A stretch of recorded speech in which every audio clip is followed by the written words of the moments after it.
Chadha sir, thank you for giving me an opportunity to speak on this bill. Sir 22 lakh बच्चे रोज 18 घंटे की मेहनत, एक 3 घंटे का एग्जाम, लेकिन एक कैमरा फोन, व्हाट्सएप पर एक मैसेज, टेलीग्राम पर एक पीडीएफ, रात 2 बजे पेपर लीक, सब खत्म, स्टूडेंट की सारी मेहनत बर्बाद.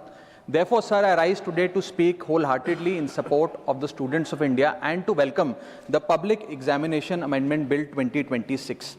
सर, पेपर लीक जैसी सीरियस बीमारी का परमानेंट इलाज करना होगा. जैसे कैंसर का इलाज क्रोसिन खिलाकर नहीं किया जा सकता, ठीक वैसे ही पेपर लीक जैसी प्रॉब्लम का इलाज मीडिया साउंड बाइट से नहीं बल्कि इंस्टीट्यूशनल सॉल्यूशन से होगा, जो आज हमारी सरकार इस बिल के माध्यम से करने जा रही है by introducing India's first ever anti paper leak framework. सबसे पहले मैं नीट के स्टूडेंट्स को कुछ कहना चाहूंगा. आपका गुस्सा जस्टिफाइड है, आपकी पेन रियल है और आपको एग्जामिनेशन सिस्टम से जो कंप्लेंट है वो कंप्लेंट भी जेन्युइन है. Your voice matters. और जब आपने अपनी चिंता व्यक्त करी, अपना दर्द बताया, when you demanded, the honourable prime minister heard that demand, not just as a prime minister but also as a guardian, परिवार के मुखिया की तरह उस बात को सुना. Students demanded, government acted, historic decisions taken, systems changed. Sir, जब एक स्टूडेंट नीट जैसे पब्लिक एग्जाम की प्रिपरेशन करता है तब वो अकेला तैयारी नहीं करता, उसका पूरा परिवार प्रिपरेशन करता है. मां अपनी छोटी छोटी जरूरतें रोक देती है, घर का बजट कम करती है. पिता फैमिली की सेविंग्स को कोचिंग फीस, रेंट और टेस्ट सीरीज पे खर्च करता है. फैमिलीज को लोन तक लेना पड़ता है. और स्टूडेंट खुद कोटा, जयपुर, चंडीगढ़, दिल्ली, पटना जैसे शहरों में जाकर घर से दूर रहता है. दिन में 18-18 घंटे पढ़ता है, रात 2 बजे तक पढ़ाई करता है और फिर अलार्म लगाकर सुबह 5 बजे क्लासेस के लिए उठ जाता है. परिवार से दूर, कोई सोशल लाइफ नहीं, कोई त्योहार फेस्टिवल नहीं, सोशल मीडिया, फ्रेंड से दूर, और अपनी स्लीप और अपनी हेल्थ से भी कॉम्प्रोमाइज करता है, क्योंकि उसे पता है कि जब वो पेपर लिखेगा तो सिर्फ पेपर नहीं, अपनी फैमिली के लिए एक बेटर फ्यूचर लिखने जा रहा है. और फिर एक दिन एग्जाम की तारीख पर उसे पता लगता है कि 3 साल से वो जिस पेपर की तैयारी कर रहा था वो पेपर किसी ने पहले ही पैसे देकर हासिल कर लिया, पेपर लीक हो गया. और इस समय सर सिर्फ पेपर लीक नहीं होता, उस स्टूडेंट का मेहनत, उसकी ड्रीम्स, उसकी सेल्फ बिलीफ, उसका ट्रस्ट, उसकी एस्पिरेशंस, ये सब लीक होती हैं और उसकी मेंटल और फिजिकल हेल्थ पे असर पड़ता है. I understand that pain sir, because मैं खुद भारत के अभी कुछ साल पहले ही भारत के एक पब्लिक एग्जामिनेशन सिस्टम का स्टूडेंट रहा, चार्टर्ड अकाउंटेंसी का. And sir, because I have spent enough time in this house critiquing the government, I have earned the right to say my next sentence with full conviction and sincerity कि जब बात students की आई, when it came to our students and the youth of India, the government heard, the government actioned and the government delivered.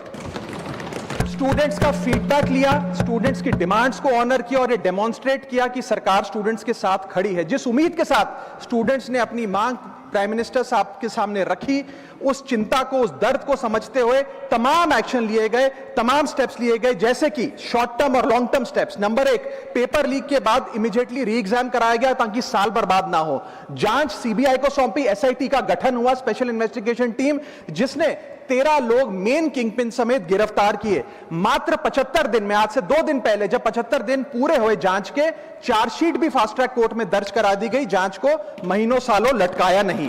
47 national testing agency के officers को shunt out किया गया. Education secretary का तबादला हुआ, यहां तक कि मॉरल ग्राउंड्स पे हमारे ऑनरेबल होम एजुकेशन मिनिस्टर ने इस्तीफा तक दिया और स्टूडेंट प्रोटेस्टर्स के खिलाफ जो केसेस थे उन्हें विड्रॉ किया गया. बीरीड फैमिलीज जिसके अपने किसी घर के बच्चे को, किसी स्टूडेंट को खो दिया, उसको कॉम्पनसेशन दी जा रही है. एग्जाम सिक्योरिटी प्रोटोकॉल्स को स्ट्रेंथन किया जा रहा है और अगली बार से यह नीट का पेपर ओएमआर शीट से नहीं बल्कि फुल्ली कंप्यूटर बेस्ड टेस्टिंग से कराया जाएगा ताकि remotest chance of paper leak भी एलिमिनेट कर दिया जाए. इसी के साथ साथ सरकार ने एक हाई पावर टास्क फोर्स का गठन किया है जो फर्दर रिफॉर्म्स अंडरटेक करेगी कि भारत के पब्लिक एग्जामिनेशन सिस्टम की इंटेग्रिटी को कैसे प्रिजर्व और प्रोटेक्ट किया जाए. और इसमें इंडिया के मोस्ट अक्लेम्ड एक्सपर्ट्स जैसे कि नंदन नीलकनी साहब को समिति में डाला गया है. इसी के साथ साथ डेटरेंस क्रिएट करने के लिए, अपराधी के मन में खौफ पैदा करने के लिए एक ऐसा कानून लेकर आज सरकार सदन में आई है जिसके पास होने के बाद कोई अपराधी सपने में भी यदि पेपर लीक करने का सोचेगा तो उसकी रूह कांप जाएगी। पहली चीज, पेपर लीक को एक इंडिविजुअल द्वारा किया गया क्राइम नहीं, बल्कि एक ऑर्गेनाइज सिंडिकेट नेटवर्क द्वारा किए गए क्राइम के तौर पे ट्रीट किया जाएगा, जिसमें इनसाइडर हो, कोचिंग माफिया हो, लॉजिस्टिक वेंडर हो, प्रिंटिंग प्रेस हो, सॉल्वर गैंग हो, एग्जाम ऑफिशियल्स हो, सब पर कार्रवाई होगी। सबको दोषी करार देने के बाद, गिल्टी करार देने के बाद 10 साल तक की जेल होगी और 10 करोड़ रुपए तक का जुर्माना लिया जाएगा। सारे ऑफेंसेस को cognizable, non bailable, non compoundable बनाया गया। एक स्पेशल टास्क फोर्स का गठन किया गया कि अब कभी भी यदि पेपर लीक की संभावना भी उत्पन्न होती है तो यह स्पेशल टास्क फोर्स जांच करेगी और यह इन्वेस्टिगेशन सालों साल नहीं लटकाई जाएगी। 2 महीने के अंदर अंदर से इस इन्वेस्टिगेशन को कंप्लीट करना होगा। और इसी के साथ साथ फास्ट ट्रैक कोर्ट्स का गठन किया, जो ये इंश्योर करेंगे कि इसमें स्पीडी ट्रायल हो, डे टू डे ट्रायल हो, स्पेशल पब्लिक प्रोसिक्यूटर होगा, 3 महीने में पनिशमेंट सुनाई जाएगी। सर मैं बता दूं, हमारे देश में fast track courts heinous crimes के लिए बने हैं, जैसे कि क्राइम्स अगेंस्ट वुमेन, रेप और पॉस्को जैसे अपराध के लिए। आज हमने पेपर लीक को उस हीनियस क्राइम्स की कैटेगरी में ला खड़ा किया है सर। इसी के साथ साथ सर, इंस्टीट्यूशनल और systematic reforms will demonstrate zero tolerance towards paper leak, और इससे भारत की इंडियन पब्लिक एग्जामिनेशन सिस्टम की इंटेग्रिटी को हम प्रिजर्व और प्रोटेक्ट कर पाएंगे। ये सब इसलिए हुआ because sir there is nothing more important than the students and their future. Sir their voices mattered, their voices were heard and systematic and systemic changes have been brought in. उनकी आवाज को, students की आवाज को कोई political challenge नहीं, बल्कि एक परिवार की भीतर की चिंता की तरह समझकर, जैसे घर के बच्चे घर के बड़े से अपनी चिंता व्यक्त करते हैं, दर्द व्यक्त करते हैं, डिमांड्स रखते हैं, ठीक वैसे ही सरकार ने ये तमाम फीडबैक लेते हुए एक्शन लिया। Sir Benjamin Franklin, American philosopher, statesman, diplomat रहे, उन्होंने कहा था, well done is better than well said. सालों तक इस देश में पेपर लीक होता आया, लेकिन सिर्फ डिस्कशन और सिर्फ साउंड बाइट हुई। आज एक्शन हो रहा है, सिस्टमैटिक रिफॉर्म्स आ रहे हैं और भारत का पहला एंटी पेपर लीक फ्रेमवर्क बनके तैयार है और आपके सामने है। सर इसी के साथ साथ पेपर लीक किसी एक पार्टी का, किसी एक सरकार का ऑफिसर या मिनिस्ट्री की देन नहीं है, और ये कोई 2026 का फिनोमेना भी नहीं है। सर मैं बता दूं कि सर जब बात अकाउंटेबिलिटी की हो, मोरालिटी की हो, जवाबदेही की हो, तो इसलिए इससे जब बात अकाउंटेबिलिटी की हो, मोरालिटी की हो, जवाबदेही की हो, तो सर ये इससे तय नहीं होना चाहिए कि पेपर लीक कौन से राज्य में हुआ, कौन सी मिनिस्टर के अंडर हुआ, कौन सी पार्टी में हुआ, क्योंकि ये एक पैन इंडिया ऑर्गेनाइज्ड क्राइम है, क्रॉनिक डिजीज है। मैं ये बात इसलिए कह रहा हूं क्योंकि 19 जुलाई 2026 को, आज से मात्र 10 दिन पहले, पंजाब के अंदर एक फार्मेसी ऑफिसर रिक्रूटमेंट का एग्जाम हुआ। उसमें मैसिव इरेगुलरिटीज देखी गई, ब्लूटूथ डिवाइसेस के माध्यम से लाइव चीटिंग चल रही थी, और चीटिंग सिंडिकेट वो चीटिंग फैसिलिटेट कराने के लिए 13 लाख रुपए का रेट चार्ज कर रहा था। यही नहीं सर, आम आदमी पार्टी की सरकार जब पंजाब में बनी तब से अभी तक नायब तहसीलदार के एग्जाम में इरेगुलरिटीज देखी गई और लार्ज स्केल चीटिंग हुई।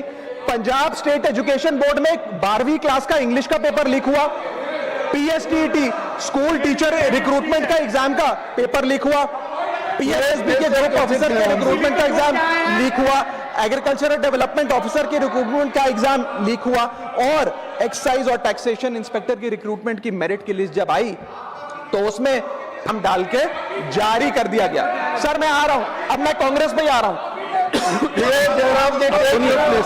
आप कांग्रेस का सुनिए सर, मेरा समय खराब कर रहे हैं। आप बोले सर, जब सर कांग्रेस की कर्नाटक में सरकार है, इसी साल जनवरी 2026 में एसएसएलसी का पेपर हुआ। इसी साल कर्नाटक में कांग्रेस की सरकार के अंडर एसएसएलसी का पेपर हुआ, पेपर लीक हुआ, और वो पेपर ऑनलाइन 200 रुपए में स्टूडेंट्स को बेचा जा रहा था। हिमाचल प्रदेश में HP state selection commission recruitment exam का पेपर कांग्रेस के कार्यकाल में लीक हुआ। अब आप सुनिए सबसे चौंका देने वाली घटना, सर सबसे शॉकिंग और सैड बात यह है कि 2016 में कर्नाटक में जब कांग्रेस की सरकार थी तब वहां पे 12वीं कक्षा का प्री यूनिवर्सिटी कॉलेज का 12th का केमिस्ट्री का पेपर लीक हुआ। ये क्लासरूम का पेपर नहीं था सर, ये स्टेट बोर्ड एग्जाम था। ये स्टेट का एग्जाम जब पेपर लीक हुआ, बच्चे एग्जाम देकर घर आ गए, पता लगा पेपर लीक हो गया, पेपर कैंसिल कर दिया।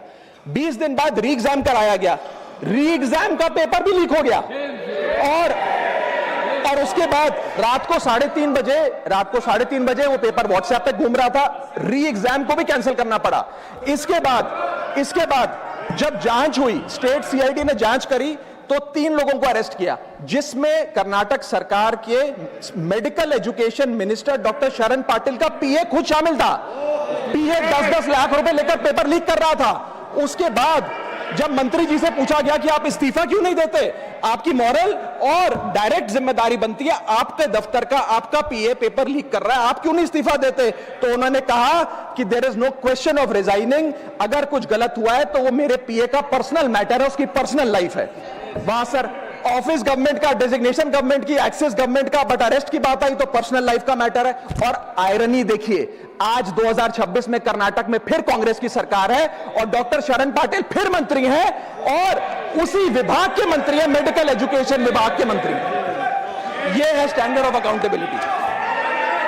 सर सुन लो, उसी के साथ साथ 2004 से 2014 के बीच में जब यूपीए की सरकार थी तो कांग्रेस के कार्यकाल में दर्जनों एग्जाम्पल हैं, डॉक्यूमेंटेड एग्जाम्पल हैं पेपर लीक के सर, जिसमें मुख्य तौर पर AIIMS post graduate medical entrance exam 2006 में लीक हुआ, रेलवे रिक्रूटमेंट बोर्ड का एग्जाम 2009 का लीक हुआ, all India engineering entrance exam 2011 UPA के कार्यकाल में लीक हुआ और SSC combined graduate level exam 2013 leak हुआ। सर इस पीरियड में उस समय की यूपीए सरकार ने क्या किया? कोई अकाउंटेबिलिटी एस्टैब्लिश करी, कोई एग्जाम सिक्योरिटी आर्किटेक्चर को ओवरऑल करने के लिए कोई कानून लाए, कोई dedicated anti paper leak law लाए? कुछ नहीं लाए। सर मैं एक बात कहना चाहता हूं, सर पॉलिटिकल मेमोरी सिलेक्टिव हो सकती है, पब्लिक रिकॉर्ड सिलेक्टिव नहीं हो सकता। अगर नेशनल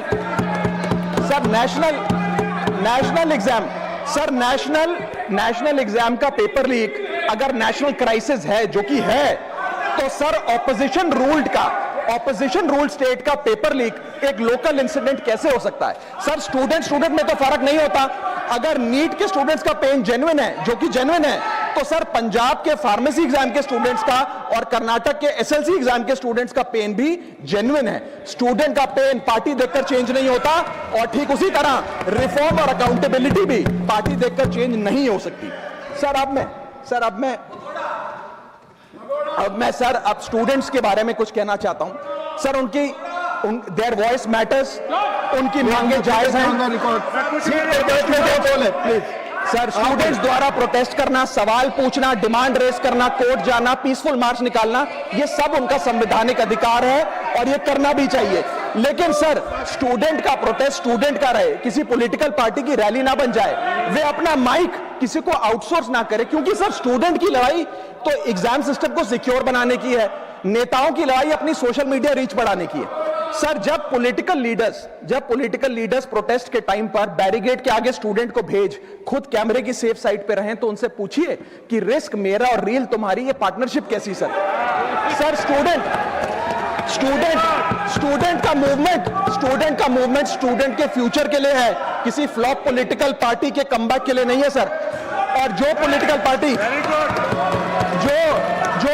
पार्टी के अपने खुद के फ्यूचर का आता पता नहीं, वो स्टूडेंट के फ्यूचर की क्या लड़ाई लड़ेगी सर? स्टूडेंट्स को जस्टिस चाहिए, पॉलिटिकल पार्टी को फुटेज। स्टूडेंट को एग्जाम सिक्योर करना है, पॉलिटिकल पार्टी को वायरल क्लिप। स्टूडेंट का सवाल फ्यूचर का है, नेता का कैलकुलेशन अगले इलेक्शन का। इसीलिए मैं ऑपोजिशन पार्टीज को कहना चाहता हूं, don't use students emotion for your political promotion. ये लड़ाई बीजेपी वर्सेस कांग्रेस नहीं है, ये लड़ाई मेरिट वर्सेस माफिया की है, मेहनत वर्सेस सेटिंग की है। और सर एक बात और, सर आज हमारे स्टूडेंट्स पर पढ़ाई का बहुत स्ट्रेस है। हमारे समाज ने, हमारी सोसाइटी ने आज बच्चों का, क्योंकि हम बेस्ट चाहते हैं, अपनी बच्चों से पढ़ाई संबंधित एक्सपेक्टेशन को प्रेशर में बदल दिया है। और ये प्रेशर सर स्कूल से ही शुरू हो जाता है। जब बच्चा 10वीं क्लास का बोर्ड का एग्जाम दे रहा होता है तो बोला जाता है ये क्रिटिकल ईयर है, अच्छे मार्क्स लाने हैं, नहीं तो स्ट्रीम नहीं मिलेगी, पूरा करियर बर्बाद हो जाएगा। 12वीं क्लास में जाता है तो प्रेशर और बढ़ता है, बोला जाता है ये लाइफ का टर्निंग पॉइंट है, आगे की जिंदगी कैसे डिसाइड होगी। जेईई, नीट, सीयूईटी, तमाम एंट्रेंस एग्जाम की तैयारी का प्रेशर अलग।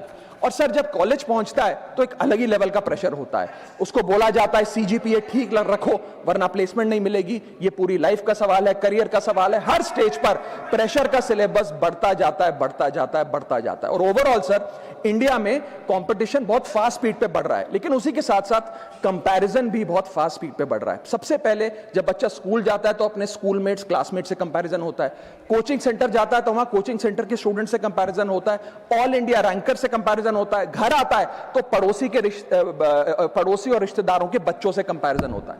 यह कंपैरिजन मोटिवेशन नहीं सर, प्रेशर और स्ट्रेस में बदलता जा रहा है। सर जैसे 3 इडियट्स पिक्चर में कहा था ना, काबिल बनो कामयाबी झक मारकर पीछे आएगी, ठीक उसी तरह समाज को, हम सबको, अगर कोई स्टूडेंट चिंतित दिखे, स्ट्रेस में दिखे, उसे कहना चाहिए कि एग्जाम इंपॉर्टेंट है लेकिन तुम एग्जाम से ज्यादा इंपॉर्टेंट हो सर, क्योंकि घर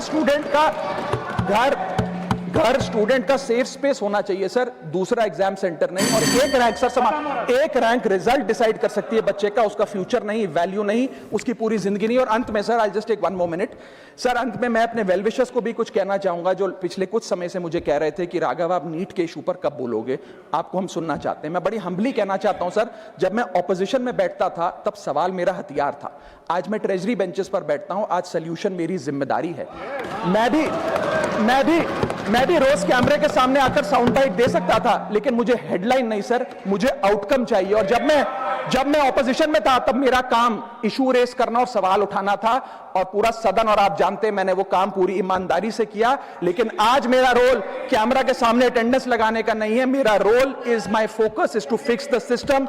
इसीलिए मैंने अपने आप से एक वादा किया, I made a promise to myself कि मैं इस मुद्दे पर पार्लियामेंट में बोलूंगा, और उस दिन बोलूंगा जिस दिन हम प्रॉब्लम सॉल्व कर रहे होंगे, सोल्यूशन लेकर आएंगे, when the system is getting fixed, and today is that historic day when the system is getting fixed। और सर बिकॉज आज जो रिफॉर्म्स हम लेकर आए हैं, जो सरकार सदन में लेकर आई है, वो इतने जरूरी हैं क्योंकि इन रिफॉर्म से सिस्टम और मजबूत होगा, पेपर और सिक्योर होगा, एग्जाम फेयर होगा, मेरिट का सम्मान होगा, माफिया जेल में होगा, सरकार पहरेदार होगी, कार्रवाई दमदार होगी, स्टूडेंट्स की जीत होगी, माफिया की हार होगी। जय हिंद। श्रीमान जोश के मनी